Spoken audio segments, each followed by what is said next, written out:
কল্যাণপুর নামের ছোট্ট এক গ্রাম ছিল। সেখানে ছিল কাদামাখানোর রাস্তা, তাতে চলতো গরুর গাড়ি। সন্ধ্যার পর লোকজন কুপি জ্বালিয়ে রাখত। এই গ্রামেই বাস করত রঙিলা নামের এক মেয়ে। নামের মতোই তার রঙিন একখানা মন ছিল।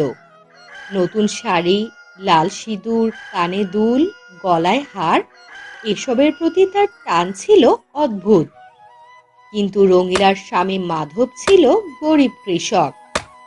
বছরের পর বছর জমিতে ফসল ঠিকমতো ফলাতে পারত না। সংসারে লেগে থাকতো নিত্য অভাব।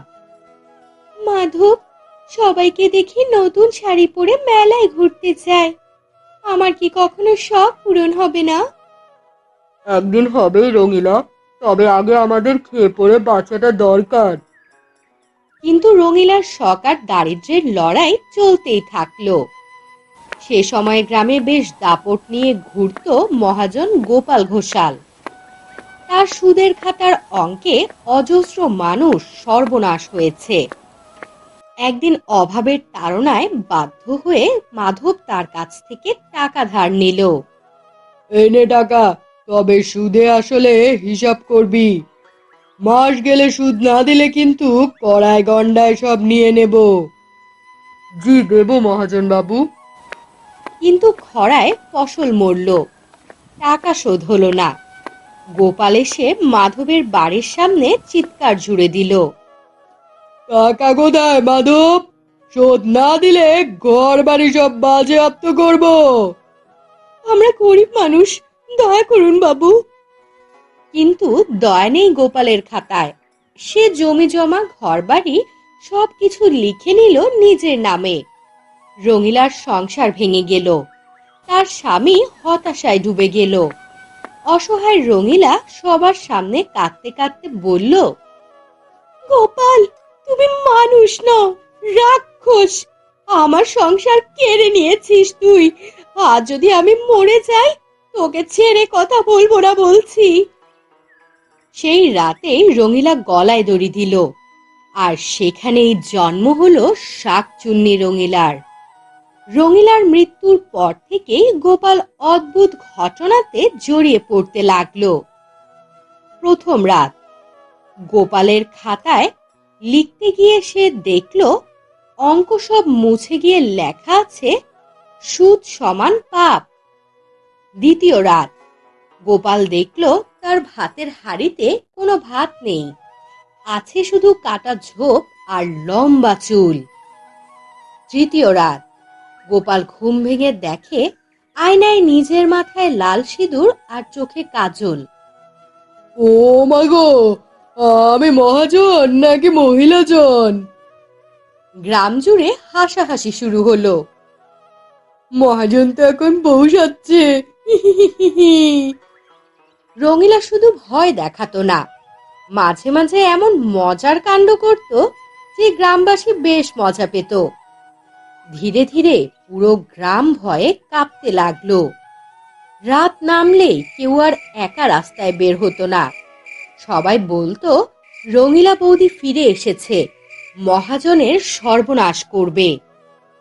গোপাল নিজেই পাগলের মতো হতে লাগলো। একদিকে ভয়, আরেকদিকে লোকের বিদ্রূপ। এই ভূত যে করেই হোক তাড়াতে হবে, নয়তো এই ভূত আমাকে পাগল করে ছাড়বে। গোপাল সেদিনই গ্রামের পুরোহিত থেকে ভূত বিদায়ের বিশেষ পূজা করার আয়োজন করে। গোপাল, এই পুজো করতে হলে অনেক খরচ করতে হবে। ছাগল দিতে হবে, ফল দিতে হবে, দান করতে হবে। গোপালের চোখ চকচক করে। আবার খরচ? ভূত তাড়াতেই যদি এত খরচ হয়? কিন্তু ভয় এত বেশি যে অবশেষে সে পুজোর আয়োজন করে ফেলল। পুজোর আসরে সবাই জড়ো হলো। ধূপ ধুনো মন্ত্র ঘন্টা বাজছে। গোপাল কাপা হাতে বসে আছে। হঠাৎ প্রবল ঝড় বৃষ্টি সৃষ্টি হলো। বাতাসে মশাল নিভে গেল। তখনই শোনা গেল রঙিলার ভয়ঙ্কর গলা। এই গোপাল, আমাকে তাড়াতে চাস? পূজার খরচ তুই শোধ করতে নইলে আমি আবার তোর ঘাড়ে চড়ে বসবো। হি হি হি হি হি হি। ঠিক তখনই এক বুড়ি এগিয়ে এসে বলে, এই রঙিলা তোকে কোনো ক্ষতি করছে না, সে তো তোরই অন্যায়ের শিকার। জমি ঘর সব কেড়ে নিয়েছিস, তার আত্মা শান্তি পাবে কি করে? গ্রামবাসী একে একে রঙিলার পাশে দাঁড়ায়। রঙিলা আমাদের কারো কোনো ক্ষতি করেনি, বরং তোকে শিক্ষা দিচ্ছে মহাজন। গোপালের মাথা নিচু হয়ে যায়। পুজোর ধোয়া আর বাতাসের ঘূর্ণিতে রঙিলার অবয়ব ভেসে ওঠে। আমি প্রতিশোধ চাই না, চাই শুধু ন্যায়। মানুষের কষ্টে যেন আর কেউ লোভ না করে। গোপাল মহাজন ভেঙে পড়ে, কান্নাজড়িত কণ্ঠে বলে, রঙিলা, আমি ভুল করেছি, আমায় ক্ষমা করে দে। আমি আর কখনো গ্রামের গরিব মানুষের জমি ঘর নিয়ে নিব না। তাদের জমি ঘর আমি সব কিছু ফিরিয়ে দিব। আমায় ক্ষমা করে দে রঙিলা। এই প্রতিশ্রুতির পর ধূপের ধোঁয়ার মতো মিলিয়ে যায় রঙিলা, আর কখনোই তাকে গ্রামে দেখা যায় না। বহুদিন আগে অম্বলপুর নামের এক গ্রামে রহিম নামের এক লোক বাস করত। তারা ছিল খুব গরিব। জীবিকার তাগিদে সে মাঝে মধ্যে মাছ ধরত। এছাড়াও মানুষের বাড়িতে ধান ভানা, ফসল কাটা সহ নানান কাজ করত।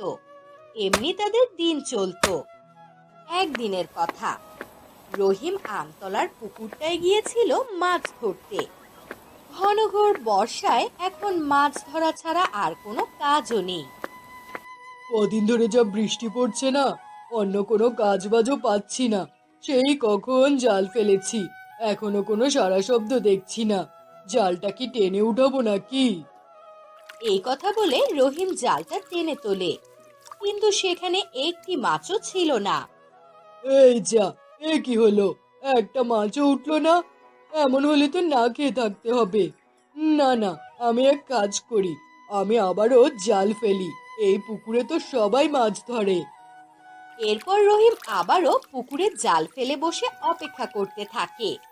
তখন হঠাৎ তার চোখ পড়ে পুকুরের পাশে থাকা আম গাছে। বাহ, কি সুন্দর আম ধরে আছে! যাই, কটা আম পাড়ার চেষ্টা করি, জমিয়ে খাওয়া যাবে। কিছু না কিছু খেয়ে তো দিন পার করতে হবে। রহিম উঠে আম গাছের কাছে যায় আম পাড়তে। বাহ বাহ, কি সুন্দর পাকা পাকা আম ধরেছে। তবে আমগুলো এত উপরে, কেমন করে যে পারবো? আচ্ছা, আমি না হয় গাছে উঠে যাই। তারপর রহিম আম গাছে উঠে কয়েকটা আম পেড়ে নেয়। যাই, এবার গিয়ে জালটা টেনে তুলি।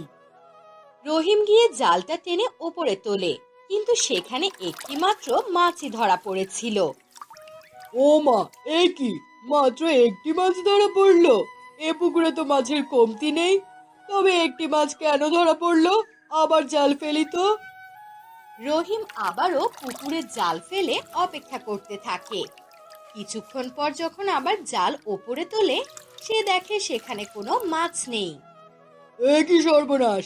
এবার তো দেখছি একটা মাছও ধরা পড়লো না। দূর বাবা, আর পারবো না। এবার আমি বাড়ি চললুম। রহিম জাল কাঁধে নিয়ে বাড়ির দিকে রওনা দেয়। বাড়ি ঢুকতেই রহিমের গিন্নি তাকে দেখেই চেঁচাতে শুরু করে। কি হলো? আজকে কিছু আনতে পারলে? নাকি আজও জালে মাছ ধরা পড়েনি? ঘরে শুধু জল ছাড়া আর কিছু নেই বলে দিলুম আমি। যদি কিছু না এনে থাকো তবে আজ না খেয়ে থাকতে হবে। গিন্নির কথা শুনে রহিম চুপচাপ মাছটি গিন্নির দিকে এগিয়ে দেয়। দেখো দেখিনি, শুধু মাছ এনেছে। তা মাছ কি কাঁচা খাবে নাকি? ঘরে নুন তেল কিছুই তো নেই। আজ বেশ কবার জাল ফেলার পরও এই একখানা মাছই উঠলো। নুন তেল আর কোথা থেকে আনবো? বলছি, তোমার জালেই কি শুধু মাছ ধরা পড়ে না, নাকি তোমায় দেখে মাছেরা পালিয়ে যায়? তা আমতলার পুকুরটাতে যখন মাছ পাও না, তখন রোজ রোজ ওই পুকুরে মাছ ধরতে কেন যাও বলো দেখিনি? তোমায় কত করে বলেছি তালতলার পুকুরটা একবার যাও। রহিম তালতলার পুকুরের কথা শুনে গিন্নিকে থামিয়ে দিয়ে বলে, ওই তালতলার পুকুরের কথা মুখেও এনো না গিন্নি। ও পুকুরখানা অভিশপ্ত, ওখানে কেউ মাছ ধরতে যায় না। ওরে পাগল, কেউ যায় না বলেই তো তুমি যাবে। কেউ যখন যায় না তখন ওখানে তো অনেক মাছ আছে। তুমি একবার যাও না গো, দেখবে অনেক বড় বড় মাছ উঠবে জালে। বেশি লোভ করতে চেও না গিন্নি, পরে একখানা বিপদ হলে কি করে সামাল দেবো তখন। অত শত বুঝি না বাপু, তুমি কাল সকালে তালতলার পুকুরে মাছ ধরতে যাবে, আমি শুধু এইটুকুই জানি। পরদিন খুব সকালে ঘুম থেকে উঠে রহিম রওনা হয় তালতলার পুরনো পুকুরটার দিকে। পুকুরের ধারে গিয়ে সে জাল ফেলে। আশেপাশে কেউ নেই, একদম নির্জন। কিছুটা ভয় ভয় করতে থাকে তার। হে ভগবান, আজ যেন একটা মাছ হলেও উঠে, ঘরে খাওয়ার মতো কিছুই নেই। কিছুক্ষণ অপেক্ষার পর হঠাৎ জালে টান পড়ে। জালটা উপরে তুলতেই তার চোখ ছানা বড়া। একটি মাছও নেই, তবে জালের মাঝে উজ্জ্বল সোনালী আলো ছড়ানো ছোট ছোট অনেকগুলো ডিম, এক একটা যেন চোখ ধাঁধানো মনির মতন। এইগুলো আবার কিসের ডিম? এত আলো কেন আসছে ডিম থেকে? যত সব অদ্ভুত কাণ্ড। ঠিক সেই মুহূর্তে পানি ছলকে উঠে এলো এক বিশাল রূপালী মাছ। এই ডিম জাদুর ডিম, লোভ না করলে, প্রয়োজন অনুযায়ী ব্যবহার করলে এগুলো তোমার জীবনের দুঃখ ঘোচাবে। তুমি কথা বলতে পারো? হ্যাঁ, মনে রেখো, ডিম বিক্রি করো, খেও না। বেশি লোভ করলে সব শেষ হয়ে যাবে। তারপর মাছটা ধীরে ধীরে জলে মিলিয়ে গেল। রহিম বাড়ি ফিরে সব ঘটনা গিন্নিকে খুলে বলে। গিন্নি প্রথমে ভয় পেলেও রহিম সব খুলে বললে বিশ্বাস করে। তারা শহরের ডিমগুলো নিয়ে যায় স্বর্ণকারের কাছে। ওরে বাপরে, এগুলোতে সোনার থেকেও দামি কিছু। কোথায় পেলে এগুলো? বেশি প্রশ্ন করো না তো বাপু, এগুলো বিক্রি করব, কিছু টাকা দাও ঠিকঠাক করে। স্বর্ণকার ভালো দাম দেয়।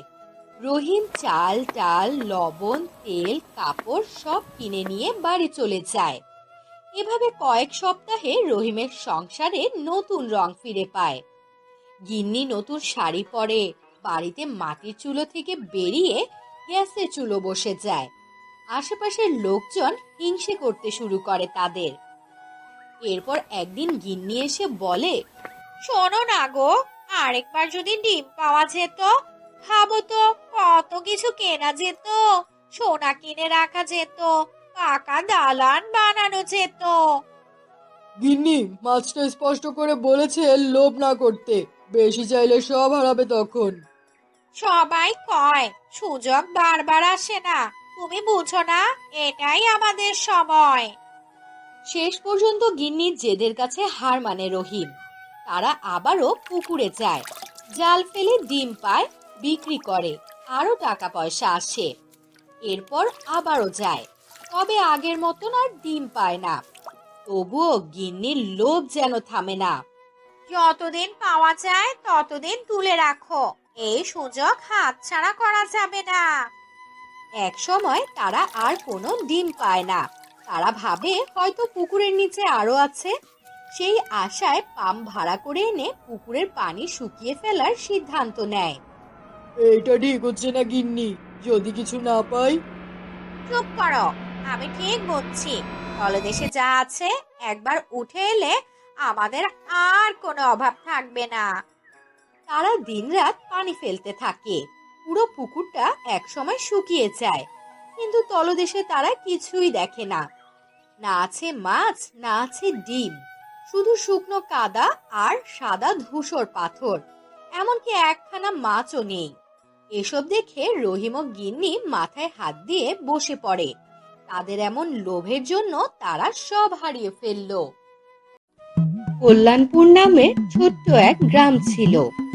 সেখানে ছিল কাদা মাখানোর রাস্তা, তাতে চলতো গরুর গাড়ি।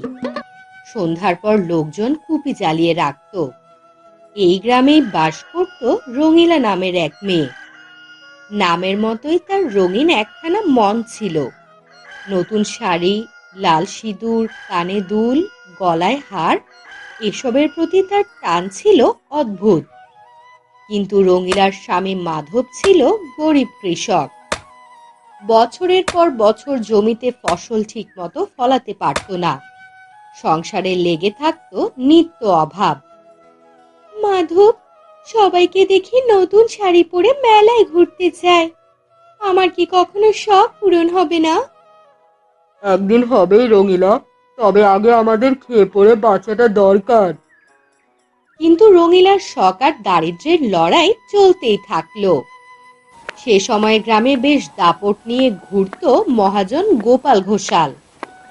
তার সুদের খাতার অঙ্কে অজস্র মানুষ সর্বনাশ হয়েছে। একদিন অভাবের তাড়নায় বাধ্য হয়ে মাধব তার কাছ থেকে টাকা ধার নিল। এনে টাকা, তবে সুদে আসলে হিসাব করবি। মাস গেলে সুদ না দিলে কিন্তু কড়ায় গন্ডায় সব নিয়ে নেব। জি দেব মহাজন বাবু। কিন্তু খরায় ফসল মরল, টাকা শোধ হলো না। গোপাল এসে মাধবের বাড়ির সামনে চিৎকার জুড়ে দিল। টাকা কোথায় মাধব? শোধ না দিলে ঘর বাড়ি সব বাজেয়াপ্ত করব। আমরা গরিব মানুষ, দয়া করুন বাবু। কিন্তু দয়া নেই গোপালের খাতায়। সে জমি জমা ঘরবাড়ি সবকিছু লিখে নিল নিজের নামে। রঙিলার সংসার ভেঙে গেল। তার স্বামী হতাশায় ডুবে গেল। অসহায় রঙিলা সবার সামনে কাঁদতে কাঁদতে বলল, গোপাল, তুমি মানুষ নও, রাক্ষস। আমার সংসার কেড়ে নিয়েছিস তুই। আজ যদি আমি মরে যাই, তোকে ছেড়ে কথা বলবো না বলছি। সেই রাতেই রঙিলা গলায় দড়ি দিল, আর সেখানেই জন্ম হলো শাকচুন্নি রঙিলার। রঙিলার মৃত্যুর পর থেকেই গোপাল অদ্ভুত ঘটনাতে জড়িয়ে পড়তে লাগলো। প্রথম রাত, গোপালের খাতায় লিখতে গিয়ে সে দেখল অঙ্ক সব মুছে গিয়ে লেখা আছে সুদ সমান পাপ। দ্বিতীয় রাত, গোপাল দেখল তার ভাতের হাঁড়িতে কোনো ভাত নেই, আছে শুধু কাটা ঝোপ আর লম্বা চুল। তৃতীয় রাত, গোপাল ঘুম ভেঙে দেখে আয়নায় নিজের মাথায় লাল সিঁদুর আর চোখে কাজল। ও মা গো, আমি মহাজন নাকি মহিলাজন? গ্রাম জুড়ে হাসাহাসি শুরু হলো। মহাজন তো এখন বউ সাজছে। রঙিলা শুধু ভয় দেখাতো না, মাঝে মাঝে এমন মজার কাণ্ড করত যে গ্রামবাসী বেশ মজা পেত। ধীরে ধীরে পুরো গ্রাম ভয়ে কাঁপতে লাগলো। রাত নামলেই কেউ আর একা রাস্তায় বের হতো না। সবাই বলতো রঙিলা বৌদি ফিরে এসেছে, মহাজনের সর্বনাশ করবে। গোপাল নিজেই পাগলের মতো হতে লাগলো। একদিকে ভয়, আরেকদিকে লোকের বিদ্রূপ। এই ভূত যে করেই হোক তাড়াতে হবে, নয়তো এই ভূত আমাকে পাগল করে ছাড়বে। গোপাল সেদিনই গ্রামের পুরোহিত থেকে ভূত বিদায়ের বিশেষ পূজা করার আয়োজন করে। গোপাল, এই পুজো করতে হলে অনেক খরচ করতে হবে। ছাগল দিতে হবে, ফল দিতে হবে, দান করতে হবে। গোপালের চোখ চকচক করে। আবার খরচ? ভূত তাড়াতেই যদি এত খরচ হয়? কিন্তু ভয় এত বেশি যে অবশেষে সে পুজোর আয়োজন করে ফেলল। পুজোর আসরে সবাই জড়ো হলো। ধূপ ধুনো মন্ত্র ঘন্টা বাজছে। গোপাল কাপা হাতে বসে আছে। হঠাৎ প্রবল ঝড় বৃষ্টি সৃষ্টি হলো। বাতাসে মশাল নিভে গেল। তখনই শোনা গেল রঙিলার ভয়ঙ্কর গলা। এই গোপাল, আমাকে তাড়াতে চাস? পূজার খরচ তুই শোধ করতে পারবি তো? নইলে আমি আবার তোর ঘাড়ে চড়ে বসবো।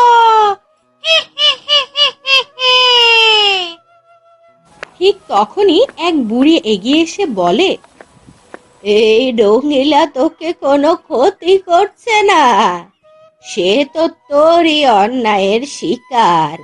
জমি ঘর সব কেড়ে নিয়েছিস, তার আত্মা শান্তি পাবে কি করে? গ্রামবাসী একে একে রঙিলার পাশে দাঁড়ায়। রঙিলা আমাদের কারো কোনো ক্ষতি করেনি, বরং তোকে শিক্ষা দিচ্ছে মহাজন। গোপালের মাথা নিচু হয়ে যায়। পুজোর ধোয়া আর বাতাসের ঘূর্ণিতে রঙিলার অবয়ব ভেসে ওঠে।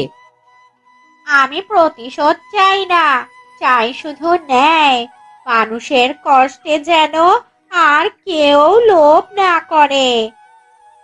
গোপাল মহাজন ভেঙে পড়ে, কান্নাজড়িত কণ্ঠে বলে, রঙিলা, আমি ভুল করেছি, আমায় ক্ষমা করে দে।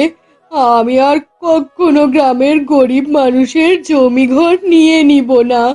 তাদের জমি ঘর আমি সব কিছু ফিরিয়ে দিব। আমায় ক্ষমা করে দে রঙিলা। এই প্রতিশ্রুতির পর ধূপের ধোঁয়ার মতো মিলিয়ে যায় রঙিলা, আর কখনোই তাকে গ্রামে দেখা যায় না। গ্রামের নাম ছিল হিজলতলা। সেই গ্রামের পশ্চিম প্রান্তে একটা বিশাল পুরনো পুকুর ছিল, যার নাম ছিল মাছদিঘি।